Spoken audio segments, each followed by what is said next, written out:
live via Skype and brought to you via YouTube. It's the hashtag Wrestling Podcast. I'm your host, Turnbuckle Jim, and with me, Fast count, and I wish WWE'd used the fast count, so we didn't have to do it for 5 freaking hours of WrestleMania. yeah, that was, oh my goodness, it was more like 7 hours, including the pre-show. So we're gonna go ahead and. Did you watch all of it? I did watch all of that, yeah. Pre-show to the end? I did. I mean, not like I wasn't watching it the entire time. Like I was taking bathroom breaks and other breaks too. But yeah, pretty much the whole thing. I couldn't even do the pre-show. It was a marathon. It was definitely not. It wasn't over quickly. It was definitely not even the best part of the weekend. No, it wasn't. It was just kind of sad seeing that Mania was probably the worst part of the weekend. Anyway, so folks, we're gonna go ahead and review give our thoughts on WrestleMania, and then first, kind of before that happened, we're gonna give our thoughts on NXT Takeover Dallas. Yes. Which was probably the best part of this weekend. Brian, you want to talk a little bit about the Hall of Fame? Yeah, definitely. There were some good spots and a lot of But then we'll go ahead and go through the marathon, which is WrestleMania 32. Such garbage. Yeah. And then finally, give our thoughts on Raw. Not as bad of garbage. Well, I thought it was pretty good. Well, the ending was good. Yeah, we'll get there. Yeah, we'll look at that. But we have plenty of places to go. Fortunately, we predicted all these matches beforehand so that we could compare and see how wrong we were with freaking everything. So, ready to do this? Yeah, let's go. All right. Well, let's go ahead and do NXT first. From the Kay Bailey Hutchison Convention Center. The name's familiar, but I don't remember who she is. I have no idea who the heck Kay Bailey Hutchinson is, but sounds like a judge or something. Let's see here. Former United States Senator from Texas. Damn it. Yeah. I wasn't close, but Yep. You are correct, but she is former senator. Anyway, so for the Convention Center in Dallas, Texas, we have the NXT Takeover Dallas. Well, there was actually a couple of dark matches we're not going to talk about, even though we did predict Apollo Crews defeating Elias Sampson. We did. The first match, though, that came on the show was the tag team title match, right? It was the tag team title match. It was the team of the American Alpha. I don't know whether they're called the Alpha Americans or the American Alphas, but anyway, American Alpha defeated the team of the Revival, Dawson. I don't know. I'm completely lost right now. Ready? Dasher and Dancer. Yeah, Scott Dawson, Dash Wilder. Winning the NXT Tag Team Championship, a well-deserved victory. I love this match all the way around. American Alpha is probably one of my favorite tag teams in the NXT WWE today. What were your thoughts, Bri? The exact opposite. I haven't seen these guys. I did see the Revival before. Thought they were really good, but then I was like those other guys just look like wannabe Steiner brothers, wow. Like with their outfits and everything. Then I thought they were kind of. I wasn't just impressed by those guys. The Revival, really good, and I kept thinking the announcers wanted to call them the American Males every time. Yeah, the American Alpha is kind of hard to say for some reason.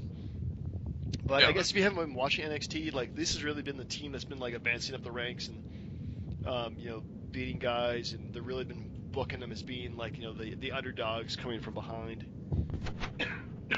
Well, I mean, if they deserve it, they deserve it. I was first glance, I was like, eh. I thought the heels were better in this one. But it was a good match overall. Yes, I mean, it definitely was a great match. In fact, great match. Way to start off. I felt the thing about NXT too, which I don't think I felt in WWE, is that each match feels like a big time match. Am I wrong? Well, yeah, because it's given that opportunity. Yeah. Anyway, next up we have the debuting Austin Aries defeating Baron Corbin in a singles match, 10 minutes 43 seconds. Well, I mean, what were your Austin Aries thoughts? I know you weren't that terribly impressed by the guy. He's got a good look to him, but he's only 5'9", which I'm not that too big on. He's that short. Well, I mean, AJ Styles is around the same thing. True. And Baron Corbin's 6'8", so there's a huge height difference there. I don't know. He was pretty decent, I thought. I like to see him more in the mic. It built up a bit more. But for an opening debut match, I thought it was pretty good. Pretty good way to style him. Yeah, you will like him when you see him go against people that are closer. Like if Bobby Roode comes in, Yeah. that's really good. Like if you like anybody else that's not like 6'10" and above, you'll be fine. Yeah. Okay. Well, I'll keep it in mind. I mean, definitely he's got one. Well, he's probably gonna be pushed to the forefront of NXT anyway, because that place is getting freaking crowded. Isn't it though? But it's in a good. But actually, I don't know now. I mean, I guess we'll wait till Monday Night Raw. Yeah, I mean, we'll talk about that in a second. But it feels like a good kind of crowded because they have him debuting in his first singles match, and the next match, which I think is probably the match of the weekend, if not match of the year, they're debuting Shinsuke Nakamura. Did I get that right? Shin's abs. It works for me. You're right. Defeated in a very, very, very hard-fought match, Sami Zayn in 20 minutes 7 seconds. What is your was it? Holy smokes, dude! Like this match was so good. Like everyone there's few times where you get that much hype going into a match. Like you remember like the Shield versus like the Wyatts. You're right. Where like everyone was so geared towards it and like it lived up to it. Yeah, that's very rare these days. This is that kind of deal, and I think people kind of had the thought that Sami Zayn was leaving, like NXT after this. Yeah. So like they were like way into his entrance, way into everything, and Nakamura, whatever his name is, has a really good entrance. Like I dig it. Yeah, he's really I mean, for a guy who doesn't like speak fluent English, he's really charismatic. Like he's got that unspoken kind of charisma to him, and he's just, I mean, he was just great in the ring. Him and Sami Zayn put on a show. So I really look forward to seeing more of him in NXT and taking on all comers. I don't know what you think about his music, but when that violin kicked in, that was kind of sick, man. That was really good. Well, I have to go back and listen to his music again. I'll probably be YouTubing it come tomorrow. But yeah, I mean, everything. He's just I liking the whole strong style, and it really worked well with Sami Zayn. They have a very kind of somewhat similar styles. Sami Zayn maybe more of a risk taker than Shinsuke is, but I mean, it's just two guys. I think they've never wrestled before. I think that what they said, and they just work so well together in the ring. Okay, I'm a little confused on Sami Zayn. Yeah. Like, so he's got that move where like he's like outside the ring. Mm-hmm. He jumps through the bottom rope, Right. through to the other side, and Yeah. it does like a DDT or something. Yeah, he can do that. That's insane. Yeah, it looks. I mean, dude, that's why I like Sami Zayn, because he can do shit like that, man. It's just awesome. It just defies everything, really. Yeah. Well, he's Canadian, so he gets to do that. Yeah, bloody Canadian. Like, but dude, like the crowd was crazy over for Sami Zayn. They really were. I really appreciate that too. The fact that everybody was the crowd at NXT is just phenomenal. They are probably some of the better wrestling fans out there. I hate to say that, but No question. I'm sorry. Yeah. So with Nakamura, they were chanting like King of Strong Style. Do you think they actually knew like what he was and where he came from, or did they just tell people to start chanting King of Strong Style? I don't know. Well, the thing is, people are really like fans have a lot more access to like information these days. So if I just looked it up, I could probably see King of Strong Style, pull up YouTube videos. Maybe they're telling fans, but I don't know.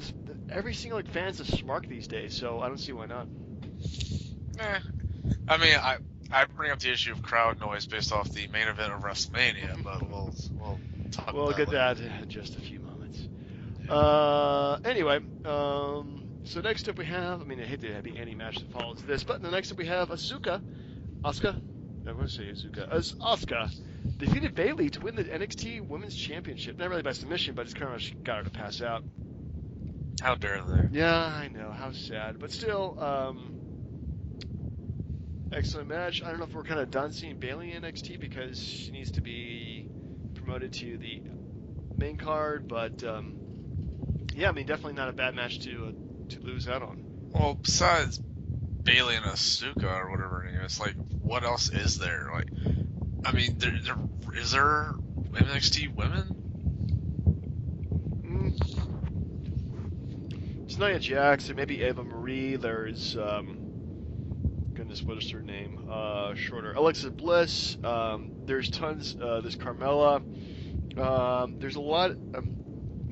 There's a lot more room, I guess, for them to introduce new NXT women's talents. So, but yeah, they're really. I think with the four horsewomen leading, that does kind of like create a huge vacuum for women's talent these days. So you think her losing the belt means she's not gonna do a rematch, or do you think because it sets up like does Charlotte fight Sasha again? Does she fight Becky? Does she fight Bayley? Whatever. And how dare they? Like, just how dare they like make me feel emotion for a match? Like, I swear to God, I felt like I was like a kid where like Bayley losing actually made me sad. Yeah, well, that's what happens when you actually get invested in it. Yeah, I don't know. I mean, if anything, Azuka definitely deserves to have the title. I mean, she's definitely made a great impact since she showed up. Phenomenal women's wrestler. So, yeah, I mean, I don't know. Bayley will definitely get a rematch. I think it's always guaranteed that they get a rematch. Probably at the next takeover, whenever that's going to be. But yeah, I mean, I definitely see her elevation to the main roster sooner than later. SummerSlam. By SummerSlam. I mean, no, yeah, by SummerSlam she'll be up there. So finally, the main event of the night, which we have the champion Finn Balor defeated a very, very bloody Samoa Joe in 16 minutes 22 seconds. You know, it's funny. I know how we sometimes like crap on pay-per-views when they have those filler matches. Yeah. NXT needed that. Like, just because you go from like a great match to another great match to another one, it's exhausting, man. It really is. Yeah, because you're so like all these matches I thought were very good to great. 4 or 5 stars. Well, not that high, but all at least 4 stars. I mean, they're very emotionally invested in these matches. Out of all the matches, the main event was the least entertaining, and it wasn't their fault. No, it wasn't at all. Well, because Samoa Joe bled like a stuck pig in like the first like 30 seconds of the match. I mean, it was like Strip gets a headbutt to the face and then starts bleeding all over the ring. It was pretty ridiculous. And then all the medical staff and the fans were like cheering and let them bleed, and they just refused to let Joe wrestle the way he was. Yeah. Like, I kind of get it. I mean, I think we've been in this PG thing for so long that I was kind of shocked to see him bleed that much. Yeah. Well, I mean, he's got like such a. I mean, it wasn't even like a bad of a cut. It just got to get him like right in like a vein or something, so he just started bleeding everywhere. Kind of hard to say. But yeah, I mean, it definitely distracted, and you kind of like wonder, like, are they going to stop the match because he's bleeding so much? What are they going to do? But fortunately, the day and age where like health issues are so big in terms of like what diseases can be transferred by blood, I think they definitely don't want to have like another lawsuit or something like that on their hands. So. But you would think they're all tested, right? You would think so, but just in case Samoa Joe came out with hepatitis C, you don't want that to spread to the roster. Yeah, I mean, I think it really is not for PG reasons. I think it's definitely more so for health reasons. This thing is a mixture of both, but even still, what the hell with Finn Balor and a chainsaw? I didn't get that either. Maybe he's doing Chainsaw Massacre. I don't know. It didn't really make sense. Like, hey, look, in comparison to how much Dean Ambrose got to use it, I'd like to think Finn Balor got more use out of the chainsaw. Yeah, he really did. But yeah, his entrance was pretty much standard Finn Balor. I missed his last entrance we did in London, which was a lot more like top hats, Jack the Ripper kind of stuff. This was like standard. I have a chainsaw now, and then I'm putting it down. Here's my belt. But anyway, overall, what would you give a grade for NXT Takeover Dallas? Out of 5, I'd give it a 14. I see. I would give it a 15 actually. Damn. Yeah. Like a quadruple plus, maybe. Yeah, the highest ratings you can get. I mean, let's face it. This is what I was really excited for this weekend watching this. WrestleMania really kind of took a backseat to what is probably the best wrestling show on TV these days. Now, I don't know if you watched it much, but we can speak on the fact that Bobby Roode was in the crowd. Bobby Roode was in the crowd, yeah. I haven't really heard anything in terms of him like signing contracts, but the fact that putting him out there, it's not a small thing. Yeah. It just kind of drove me nuts, like, because they had James Storm, and then he went back to TNA for some stupid reason. Yeah, well, he only had maybe a couple appearances anyway, so. But they could have had beer money in WWE. That's okay. Too good. But no, NXT was the best part of the weekend, and I think they kind of knew that going in. Yeah. But again, I tell you, if the roles were switched and NXT was Raw and Raw was NXT, we'd be saying how great Raw is. Yeah, that's true. It was. Let's just face it. It's just not as good. But anyway, we want to talk a little bit about the Hall of Fame. I actually did full confession. I don't watch the Hall of Fame. I think it's kind of boring. But you said you watched it, Brian. You wanted to talk about what you did like about it. Why don't you? You don't like the stories and everything, right? I'm not a big kind of story I'm not a big behind the scenes story kind of guy. I'm more of a what they brought out into the ring kind of person. You know, what I'd see in front of me. I mean, I do like some of the backstage stories, but I'm not really as into it as much as you are. I think that's where the best stuff is, but it's the Freebird stuff was fantastic because they went on forever. With Michael Hayes and Ronnie Jam or whatever, Jimmy Jam, Garvin or something. But they told stories about how PSA's almost peed on Linda McMahon on the airplane. And then they got to some fight where a guy with a wooden leg was trying to shoot him out of a strip club. Yeah, and then they had the two other guys who died, their kids talked, and then they had the one living Von Erich come out there and start talking, which the crowd went nuts for. So that was good. Yeah.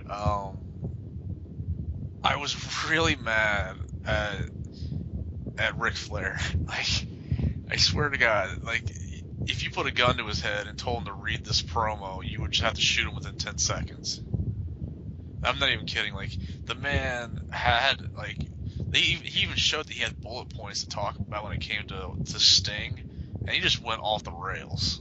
Just to the point where he's just oh, whoops, I forgot, here's Sting. And, Sting comes out, he references TNA a little bit. He talked about his Joker persona. Yeah. Which, not that great, but he talks about his career, finding Jesus multiple times, and then comes around to saying he's retiring. Yeah.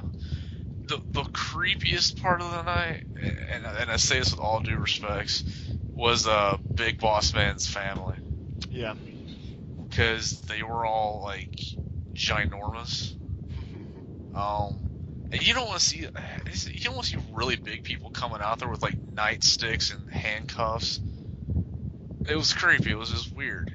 But they did tell the crowd that when they were kids, they didn't eat pepper steak.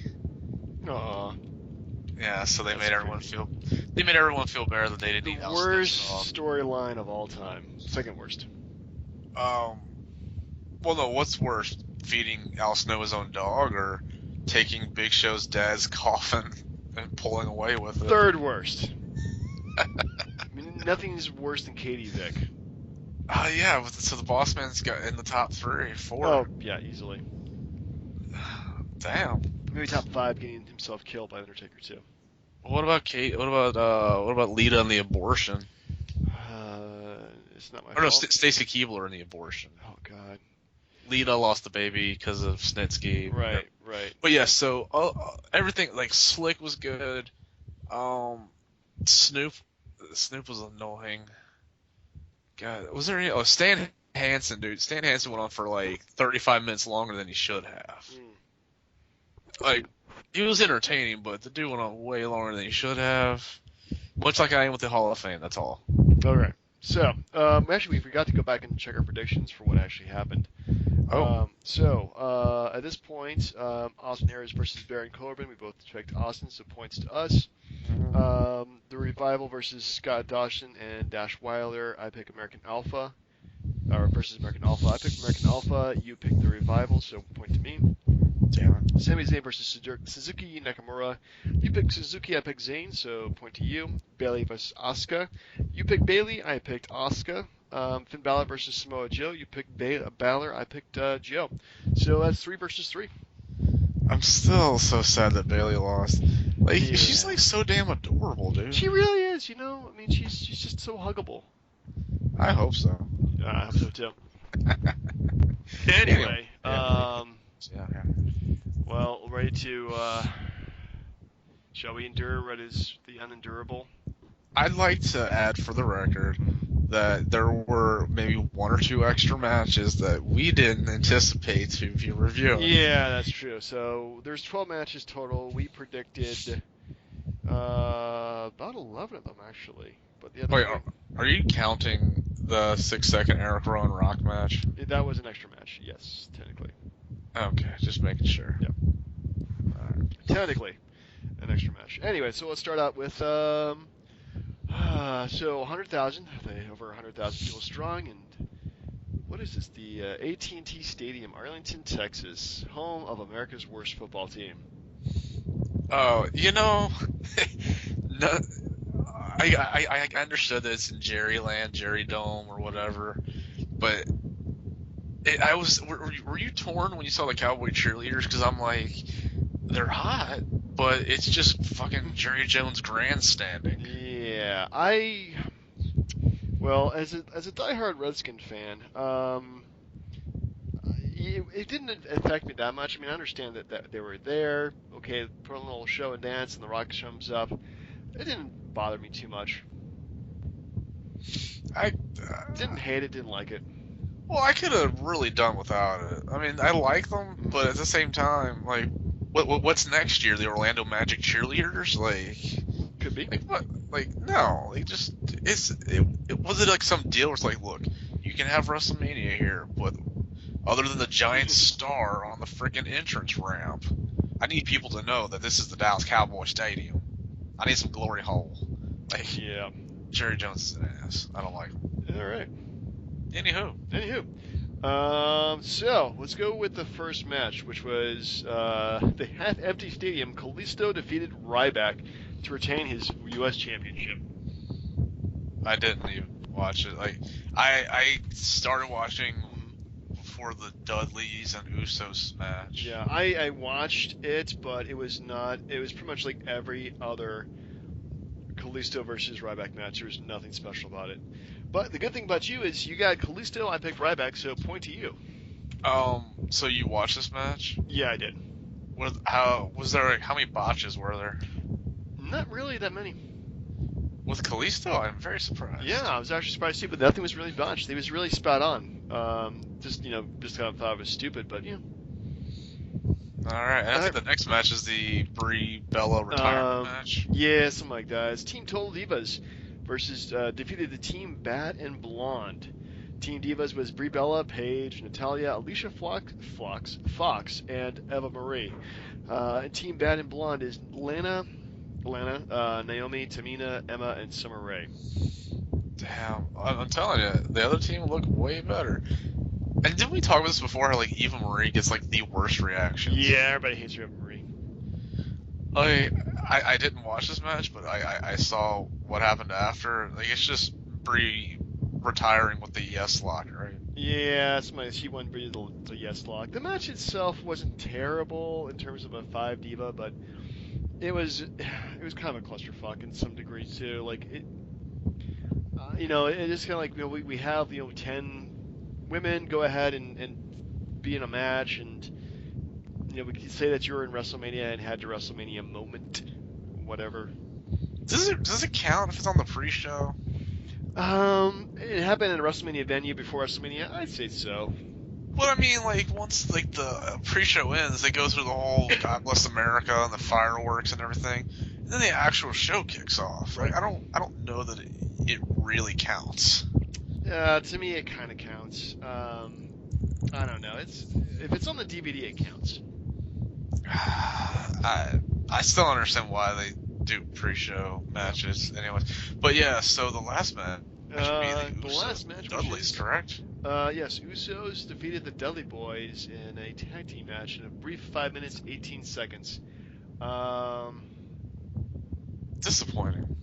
I'm disappointed they even had this match. I picked the Dudley Boys, you picked the Usos, so good for you. You're up for me 6-4. Oh, we're including NXT on that? Yeah, we're doing the mass total of all the matches. You know, it's funny. Like, I really had hoped for better for the Dudleys, but then not only did they lose, but they got put through the tables. Yeah.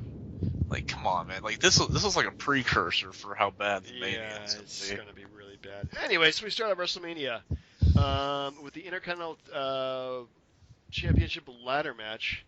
Participants are Kevin Owens, Dolph Ziggler, Sami Zayn, Sin Cara, Stardust, The Miz, and your new champion, Zack Ryder. I don't know that I really truly understand what the hell happened. I don't know. Maybe they're trying to go for a really unpredictable ending. Like we expected Kevin Owens or Sami Zayn to win. Maybe Dolph Ziggler, but the other Zack Ryder, Sin Cara, Stardust, and The Miz were just filler guys, and a filler guy won. Yeah, what the hell? Not even a filler guy. He's like the filler of the filler guys. Yeah, he was replacing Neville, who was injured, to complete the match. Yeah, it's. I mean, afterwards they're like, he, was there for a long time, and finally he's getting his due, and yeah, I just didn't. With what? Like a zero push for the last. Yeah. He hasn't been pushed since 4 years ago when he got jobbed out by Eve and Kane. I think everybody just kind of forgot he was even exist until he showed up for that one brief match on Raw. Yeah, and then he beat Jericho, and then he got smashed after the match. Mm-hmm. Just absolutely absurd. Insane.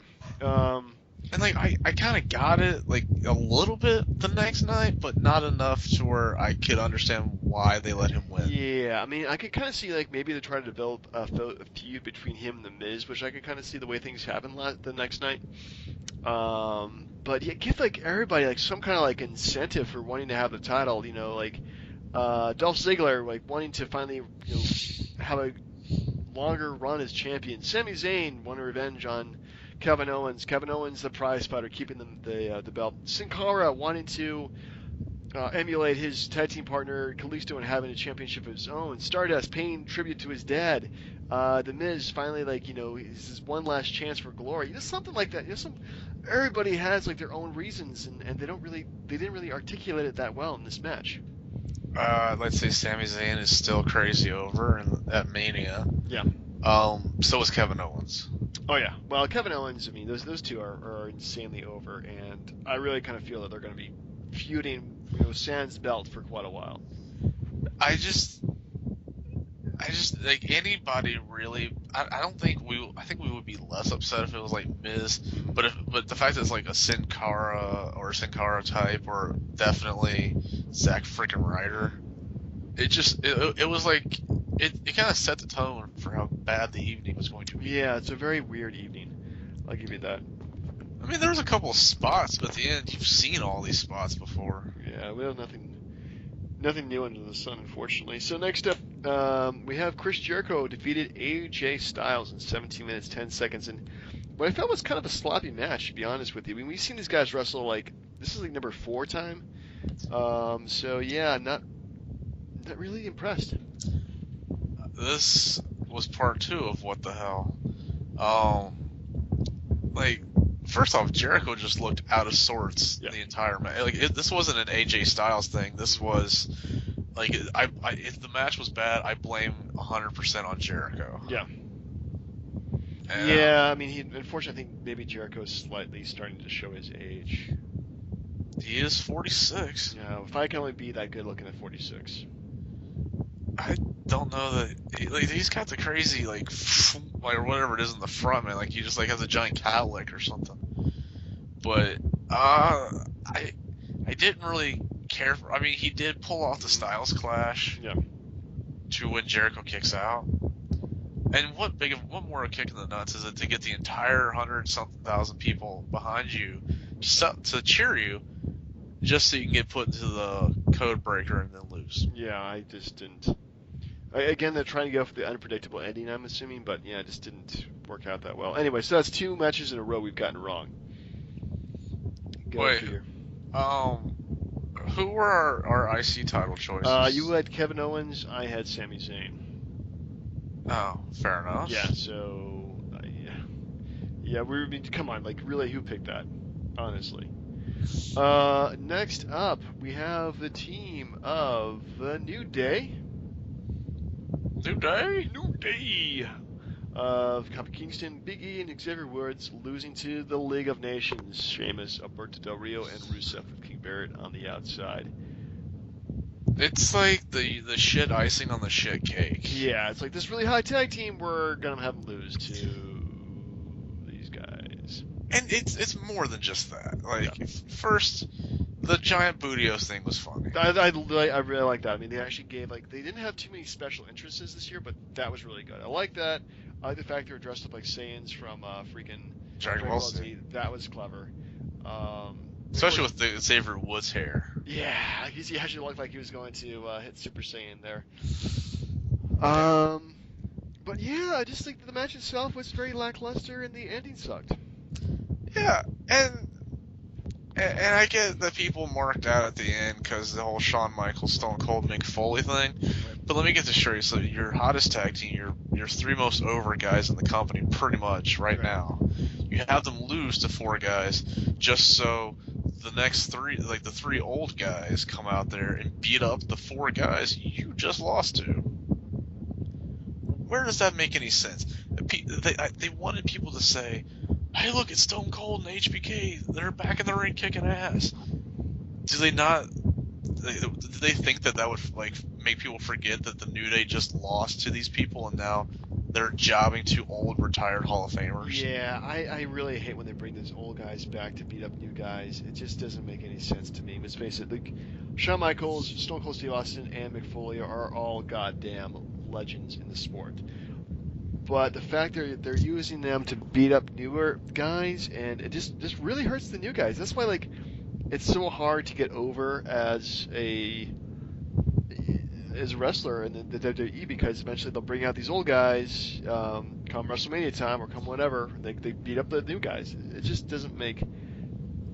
I mean, I'm glad they show them, they get their moments, but yeah, it's just kind of stupid if you ask me. I will say that for not being in the ring for a couple of years, Shawn Michaels is still kept in pretty good shape. Shawn Michaels look fantastic. Like, honestly, I want to look like Shawn Michaels when I'm 40, 50. How old is Shawn Michaels these days? I want to say he's 50.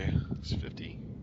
I think so. Like, he's right around Undertaker's age. Yeah, well, that's kind of scary. Let's see here. Shawn Michaels. To be 50, 51, somewhere in there. He's got to be about that old. Let's see here. Shawn Michaels is... Yep, he is 50 years old, born July 22nd, 1965. Yeah, and then I thought the kind of part after the whole thing when like New Day starts dancing with them was cool, and then Austin stuns Xavier Woods. You know, like that's fine. But... Yeah, I don't mind that, but I think that was pretty fun. Just the whole twerking with Shawn Michaels. You know, let them have their fun, and you know, let's just face it, those guys' days of glory have been long past, unfortunately. But still, it was fun. It was a fun little skit afterwards. But let's just stop for a second, see where we're at. So we got 3 matches that have been just not exactly god awful, but the ladder match was okay, but just completely nothing that the fans wanted or expected. Yeah, it was all, you know, just Zack Ryder, Chris Jericho, League of Nations. And guess what? It's only going to get worse. Yep, you are correct. It's not going to be good. But right now, I did pick League of Nations to win the match, though. I can't remember why. Maybe just to break it up with you. So right now, I'm at 5. You're at 6 points overall for the week. Man, and I feel like we'll get to it in the next match, but they could have gone without that legend segment and put more time into the next match. True. The next match being Brock Lesnar in a street fight defeats Dean Ambrose in 13 minutes 6 seconds, which is actually kind of quick compared to these other matches. Yeah, actually, I was kind of expecting a bit more from this match, like a bit more creativity. But really, it was nothing we have not seen before. Just kendo sticks, chairs, a chainsaw that was pulled out but never used, a baseball bat but covered with barbed wire that was pulled out but never used, no blood, ends in just a regular, well, I mean, it was F5 on top of chairs, which I'm sure hurts. But, yeah, I mean, it was just really, it just felt like a really basic match. Like the whole build-up with, like, meeting Cactus or meeting Terry Funk, getting all these things, you know, the Mick Foley promo and all that, you're thinking, maybe Dean Ambrose has a chance. Yeah. And then he had no chance. Yeah, he actually, like, he wrestled just, I mean, as well as he could have, I guess, but it just, I don't know, like, it never, in the match did he really seem like he could actually, like, win the damn thing.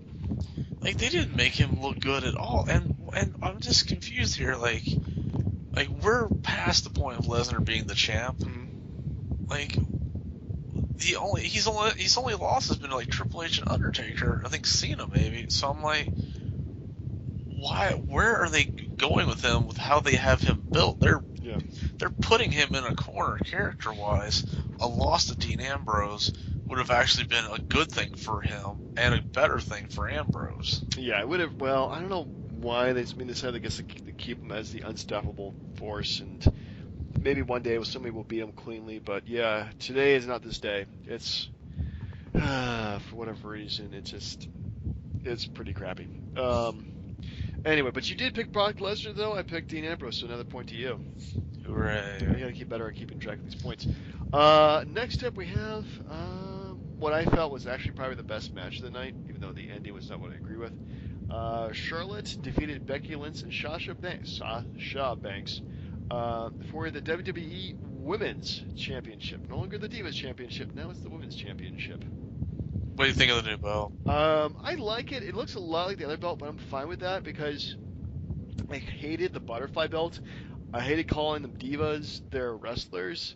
And I really just feel that, having that kind of belt makes it like a lot more legitimate than it did like having that, like, the pretty belt or whatever. I forgot one caveat. So with the Hall of Fame, like Becky Lynch was like a row or two behind Bruno, and they kept showing Bruno most of the time. Yeah. Holy crap, she looked good. Like, it was like a red dress. You saw cleavage. It was fantastic. Yeah, it's worth noticing. But she looks so good. And then I can remember because at Mania I was like, well, she looks pretty good too. Sasha had a fantastic entrance. Like she came out there, did her whole thing. Snoop did I thought he did a pretty good. I thought, yeah, actually, that was probably one of the. I mean, granted, what you say about Snoop Dogg, the fact that they're cousins, okay, he gets to go out there and do a little rapping on top of her music. I thought her entrance was pretty good. Not as good as the one in Brooklyn, but yeah, it was still pretty good. Oh yeah, well, no, she didn't have the full thing, but still, Yep. Now it looked like Charlotte's gear was like made from Flair's like WrestleMania 24 outfit. Are you seeing that sarcastically, or? No, I'm being serious. Like the robe. Oh, they actually said that it was made from his 24. Oh. Yeah. They actually said parts of it were used to make her entrance gear.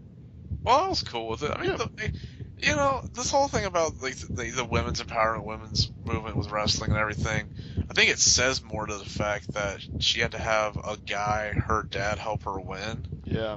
Is that one thing that like makes her that heel? Because I feel like whoever beats her is gonna have to go through him and her, and it'll put whoever wins over the top. It really will. I'm thinking that probably they should be losing the belt sometime soon.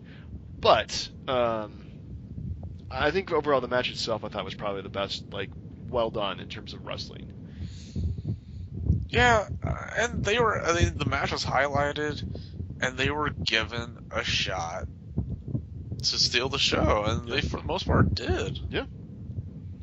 So, yeah, I mean, I think it did exactly what they're supposed to do. I mean, granted, I'm not happy with the winner being Charlotte, but I think, moving forward, I think having a women's division as opposed to a divas division definitely will start making their matches piss breaks, and actually we'll talk about this, and they bring up like wrestlers like Bayley or other superstars as they call them now, not calling them divas. I think it's definitely a very big step forward that they should have taken a long time ago. So I'm excited for the future of the division. I'm hoping that they maintain their excitement. I agree, except for I still think they're piss breaks for the time being. Because just because you change the name, put a different belt on it, doesn't mean they're gonna instantly get more airtime. Yeah. Well, we'll have to see going forward. But anyway, at this point, you chose Sasha, I choose Becky, and the winner was Charlotte, so no points for us. Damn. I know. Sucks to be us. We're completely expecting somebody else to win these matches, and then next up we have oh my goodness. So talking about like this is not even like a pee break. This is like, hey baby, you want to have some sex and like still not miss anything? Undertaker defeated Shane McMahon in what has got to be the worst Hell in this most let's say the worst, but the most boring Hell in the Cell match I have ever seen in my entire life. Yeah, God. Wow, yeah, actually. There was one big moment from this match with Shane McMahon jumping off like the 20-foot steel cage and onto the announcer's table. How the hell did Vince okay that? Like, that's what I want to know. Like, that's your son. Like, Jesus Christ. I'm pretty sure they were confident they can do that without him getting hurt, and apparently it was like padded underneath it, and it wasn't as I mean it looked horrific. I mean it looked like he was honest to goodness just going there to kill himself. But apparently, like, you know, he's fine though. He's not actually like hurt in any kind of way. Everything was makeup last night, and he's just pretty much solely injury from that. But yeah, it was a big spot, but everything else was just weak offense from Shane. Taker was kind of like holding back. You can feel didn't actually use the cage that much except for jumping off the top of it. Now Undertaker is what 23-1. Yeah. Wow. So yeah. What did you think about this match? Like, first off, I did think it was kind of cool that he had all his kids roll out there with him, the whole legacy thing. Yeah. But so the problem here is everyone and their mom expected interference. Yeah. This of some sort. Because you're like, there's no way Shane's gonna wrestle Undertaker straight up. Because, let's be honest, Taker's last feuds were like the Wyatts and Brock Lesnar. Right. So a guy that beat Brock Lesnar is supposed to lose to Shane McMahon? Like, without interference, there's no way to make that believable. And the match happened. He lost. No interference. What the hell? Garbage. Just straight garbage. Yeah. Yeah, I was expecting a lot more sports entertainment from this and actually have like tons of interference and it would be all just chaos. But no, straight up match, nothing happened. I mean, Shane, to give him credit, did a damn good job. Like, for a guy who hasn't been there in 7 years and this guy that's like 46, he more than fulfilled his end of the bargain. I just thought the match itself sucked. And then, like, when he had the bolt cutters and he opened the cage, you're like, that's the interference moment. But no. You know, like, maybe like those Bullet Club dudes or anybody, like, could have come down, held Undertaker on that table so Shane could have dropped him with the elbow. Yeah.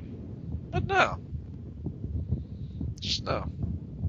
Crap. It's just crap. Yeah. Now, I get it now, but there's no, like, next year has got to be his last Mania. Yeah, he's really, I mean, it's got to be something big, like him versus Jesus or something like that.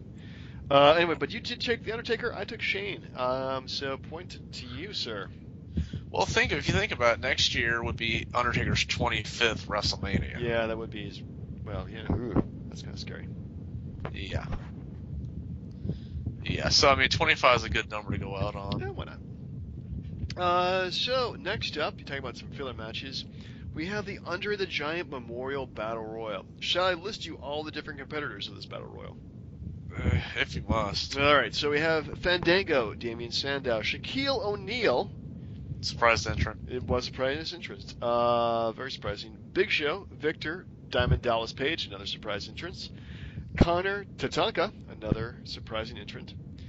Jack Swagger, R-Truth, Goldust, Curtis Axel, Adam Rose, Hugh Slater, Tyler Breeze, Mark Henry, Bo Dallas, Karen Young, and Kane. None of which we picked to win because I actually picked somebody not in the Battle Royal. Wait, didn't I pick Baron Corbin? No. Oh, I picked Kane, right? No, you picked Bo Dallas. Oh, it's because I didn't give a shit. Yeah. No, like, the problem here is, like, they really could have done a better job hyping this up. Like, if Tatanka's coming back, just throw a blurb out there. If DDP's coming back, good. If Shaq's in there, say, like, hey, Shaq's going to be in the Andre the Battle Royal. Like, the fans didn't care enough. No. We're just, like, he's been retired for, like, 5-6 years. Like, it doesn't matter that Shaq is in the Rumble or in the Battle Royal. Oh, yeah, super agree there. Like, he matched up with Big Show for 5 seconds. They each eliminated a guy, which I felt bad for Sandow. But, yeah, I mean, it was good for Baron Corbin, but the rest was just... Keep in mind, this is like, what? We're into the 10 o'clock hour at this point? Oh, my God. It's getting super late. We're thinking the main event's going to happen. But no, The Rock shows up. Takes forever to get down to the ring. Announces 100,000 people, 101,000 plus change. Yeah, that's attendance. The Red Wyatt show up. Impromptu match. The Rock defeats Eric Rowan in 6 seconds because The Rock actually cannot wrestle due to probably insurance reasons. The Riots surround the ring, and then John Cena comes out. Yeah, no one cared. Yeah, nobody really cared. They beat up the Wyatts. They cheer, yada yada yada. Can you smell what The Rock is cooking? Entrance, but this took like another half an hour right there. So we're already like past 11:15 right now. Like I'm wondering, I'm probably on my like 20th beer at this point. Like wondering what the main event's gonna be.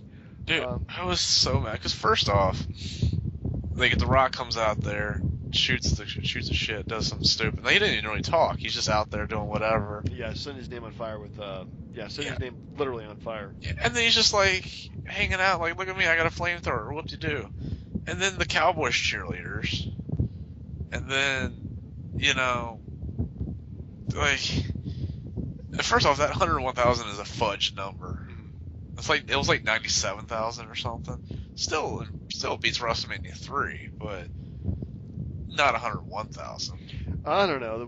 That's a pretty freaking big stadium. I can see them actually having. Well, like that Metzer guy said it was like 97 something. Dave Metzer, whatever his name is. Yeah, it's actually 87,000 or something like that. Well, it was close, but the thing was, like, I didn't care. And basically they bury the Wyatts. And then John Cena comes out there injured, just making an appearance when he doesn't show up the next night on Raw. Because he's injured, but yet he can still find a way to bury the Wyatts and do a stupid segment with The Rock that no one wanted to see. Yeah, he was just there just to be there. It's kind of sad. For the purpose of time, let's go to the main event, which is Roman Reigns defeated Triple H with Steven McMahon to win the championship in 27 minutes 11 seconds. Good God, this WrestleMania did not end until 11:45. Problem that I had: one, what'd you think about Stephanie McMahon's whole thing? I didn't like that. I thought that was kind of cool. I thought the whole Beyond Thunderdome kind of stuff that she had going on, I thought was kind of neat. I mean, she called everybody sheep, Yeah, I get turned on by that, so I'm okay. Did you like the fact that she looked like a mix of Elvira? To me, she looked like Elvira, Bride of Frankenstein, and Beyonce from the Super Bowl.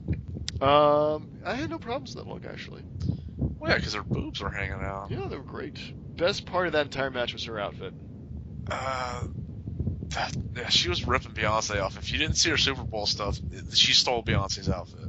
Yeah. Not the point. Roman Reigns comes out and does that little Superman punch where like all the fireworks go off. Yeah. But dude, 27 minutes of a match where this is complete bullshit. Yeah. Like, first off, they had to pipe in cheers. You heard that. They had to tone down the booing that Roman Reigns got. Triple H got cheered like better than his DX days. Like, it was that thunders of an ovation because they hate Roman Reigns. And this just proves how bad and how just they don't care. They recognize it. I don't know, man. I don't know what you think of it. It just drives me insane. Yeah, I feel you, man. I mean, just honestly, like, this guy is so pushed down our throats. He's got zero charisma. He's boring. Um, and they do the best match they can with Triple H. I actually don't remember too much of this match. But sadly, my WrestleMania figurative hangover was worse than my literal hangover. Well, the part where Roman spears Stephanie was probably the best part of the match. It probably was. That's kind of sad to say, but yeah, that was the best part of the match. The whole match itself was just so. I mean, if it was anybody else, anybody other than Romans, that person would be cheered, clapped, the booking would be perfect for them. But it's the wrong guy at the wrong time, and Roman Reigns, I think they just kind of figured, like, well, we already booked this up, we're just going to go ahead and go with it. I mean, it's not like we're not going to sell out the show anyway. So, but yeah, honestly, this guy cannot draw like anything at all. It's sad. But I mean, let's just face it. Like, you just put your money on the wrong horse, and I really feel that with Raw the next night, they're starting to move away from that. Well, again, the fact that they had the pipe-in cheers, turned down the booing, and at the end he got booed like the worst booing I've ever seen when that's supposed to be his coronation moment. Yeah. Like, get out of here. Like, yeah, seriously.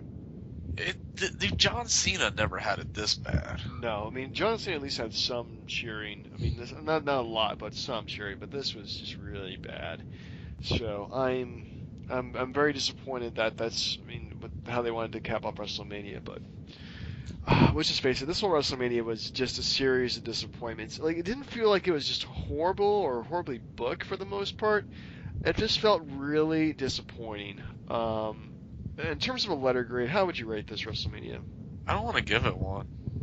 I just don't. Wow. Like, okay, here's the thing. Granted, there were injuries, of course, right, that hindered it from being the pay-per-view it should have been. But at the same time, knowing your limitations, you still put that crap out there instead of doing the right thing and giving the fans what they wanted is a crock. Like, yeah. You should have given the fans what they wanted, knowing that you have a shit-tacular pay-per-view. Yeah, it's as you would put it, weak sauce.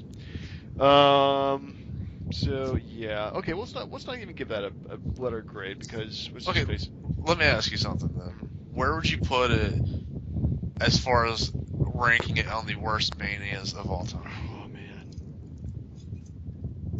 because I was saying during the whole night that it once the main event happened, it got past WrestleMania 11 bad. Wow. It's not WrestleMania 9 bad, but it's WrestleMania 9 was just put the bar down so low. Where WrestleMania 9, it's kind of hard to get that low. I say it's the second worst. Because there's not, besides the women's match, there's not one redeeming quality to this entire pay-per-view. It stretched an extra hour longer than it was supposed to. Yeah. The Rock went way longer than anyone cared. And, just, like I said, except for the women's match, nothing went right. Yeah. You're correct there. I mean, there's nothing like cringeworthy, like bad, like Michael Cole versus Jerry Lawler match. But, yeah, it was... We'll have to see it in like maybe a year's time, like how it compares. But yeah, this was for the most part, I would say it's pretty. It's definitely, I'd say, in the bottom 5. See, here's the thing, dude. When we started doing the show and we did WrestleMania 30, right? Like the next day, we were like, "This is holy crap! This is a damn good show." Yeah. Like, you knew, so we know this is shit. Well, again, I would probably put this in the bottom 5. I still say it's the second worst. Wow, you would say it's worse than WrestleMania 27. Oh, okay. 27 still had Punk, Orton, Undertaker, Triple H, and Edge and Del Rio. Okay, yeah, you're right. It had at least 3 solid matches. This did no. Okay. Anyway, we're almost at the end of our time, but quick thoughts about Raw the next night. There was a ton of stuff that happened. I mean, Apollo Crews debuted. Enzo and Cass. How you doing? The new number 1 contender in AJ Styles, which I didn't see coming at all, which I thought was pretty cool. That is bullcrap. First off, you lose at Mania to Jericho, and then you're number 1 contender. And what logic does that make? Shane's running the show. It doesn't have to make logical sense. Now, what gets me is that he uses the Styles Clash on Jericho and wins the match. Right. But it didn't work at WrestleMania? Because it was a fatal 4-way match. There was tons of other guys, lots of beatdown in the ring. It just was a perfect time. Yeah, but okay, the only good thing that this is going to do is going to produce a heel Roman Reigns. Yeah, well, that's what they're going for. I mean, who's the most over guy right now besides Dean Ambrose and the New Day? Sami Zayn. And Sami Zayn. AJ Styles. AJ Styles. Let's give him AJ Styles, who might actually pull a decent match out of Roman Reigns. Well, that's the plan. They're going to get a good match out of him. Right. And then, because the fans don't want AJ to lose, they're going to boo the crap out of Roman, and Roman's going to eat it up. Like you saw when he came out and did the open challenge, and Jericho was out there, and all 4 guys were out there. Right. Just how dismissive Roman was of the guys in the ring. Yeah, because he was the guy. Yeah, so he's showing those heelish tendencies right now. Yeah, well, that's where they're going, and I have no problems with that. I think it's pretty good. So I'm hoping that they keep with that. That's what they want to do, and I don't know. It's kind of hard to say, but I think Raw was overall a better, for a better Raw than usual. Well, okay. First off, the very beginning of the show, they got like JBL, Cole, and that Byron Saxton guy talking, and they were going on about how, this is an international feel, and that fans, the fans are a bit different than usual. Yes, they acknowledge that after WrestleMania they do it the same city. The fans are all going to be smart because they're going to act a lot different than normal fans. No, so they're basically trying to validate Roman Reigns getting booed when he gets booed everywhere. Yeah, well, maybe they'll call him a controversial champion. Oh god, what is this, like John Cena? Like the way they try to sugarcoat the fact that for the last 10 years they haven't listened to the fans. Yeah, that makes perfect sense. Indeed. And then god, but then, so no Triple H. Yeah. No Stephanie. Yeah. No Dean Ambrose. Yeah. No Brock Lesnar. No. And then Shane, who loses the match, still gets to run Monday Night Raw. Well, for his one night only. But do we really think it stops there? We'll have to see. We'll see where things fall from here. I'm intrigued. At least I'm gonna keep on watching. We're gonna stop doing this on a weekly basis, but I'm gonna keep on watching and see how things go. And then what about the Zack Ryder losing? No, we kind of figured that was gonna happen. But yeah, that was a bit of a to the Miz with Maurice helping and just slapping the crap out of the jacked up Broski dad. Whoa! He's wearing Superman shirt. Like, I don't know what. I think I might have asked you this before. What makes you more upset?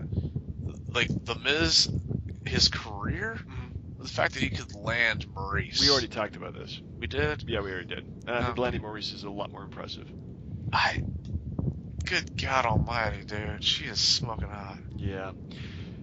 Anyway, any final thoughts before we wrap up this cast? Were we doing the top 5 or no?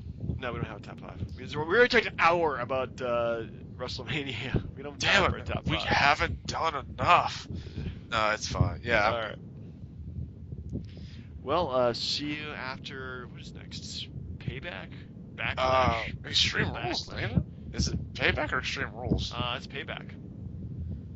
Oh, May 1st. So I guess I'll probably talk to you again then on May 3rd. Sounds like a plan. All right. Well, then for the #Wrestling Podcast, I've been Turnbuckle Jim.